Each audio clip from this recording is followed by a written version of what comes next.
Good morning friend, সবাই কেমন আছো? আশা করি সবাই ভালো আছো। বেঙ্গলি রাঁধুনিতে সবাইকে স্বাগতম। তা আজকে আমি তৈরি করছি নারকেল পটলের একটা রেসিপি। তা আমি কড়াইয়ের মধ্যে দিয়ে দিয়েছি তেল, আর তেলের মধ্যে আমি পটলগুলোকে বড় বড় করে কেটে একটু ছোট ছোট করে একটু চিড়ে নিয়েছি মাঝখান দিয়ে। আমি এগুলোকে খুব ভালো করে ভেজে নেব, ভেজে এগুলোকে তুলে নেব।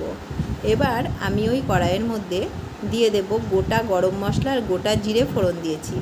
দিয়ে আমি আদা বাটা দিলাম, টমেটো বাটা দিলাম, আর ওর মধ্যে ধনে জিরের গুঁড়ো 1 চামচ মতো দিয়েছি। দিয়ে এটাকে খুব ভালো করে আমি মিক্সড করবো, আর এটা সত্যি খেতে দুর্দান্ত লাগে। এবার ওর মধ্যে আমি দিলাম স্বাদ মতো চিনি, নুন, আর দিলাম হচ্ছে লঙ্কার গুঁড়ো আর হলুদের গুঁড়ো। দিয়ে খুব ভালো করে এটা আমি মিক্সড করে নেব।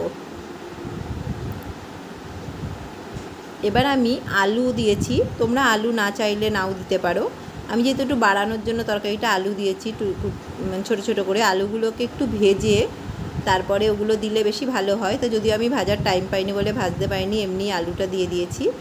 দিয়ে এবার ভালো করে নাড়িয়ে চাড়িয়ে নিয়েছি। নিয়ে আমি নারকেল বাটা আর 2টো কাঁচা লঙ্কা দিয়েছিলাম, দিয়ে ওর মধ্যে নারকেল বাটাটাকে দিয়ে দিয়েছি।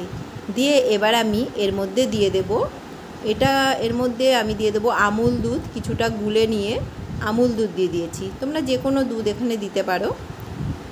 দিয়ে ভালো করে এটাকে কিছুক্ষণের জন্য হতে দেব। এবার এটা ফোটার পরে যদি ভাবি এর মধ্যে একটু কাজু বাটা দেবো, কাজু বাদাম বাটা, তাও দেওয়া যায়, কিন্তু আমি কাজু বাদাম বাটাটা আর দিইনি।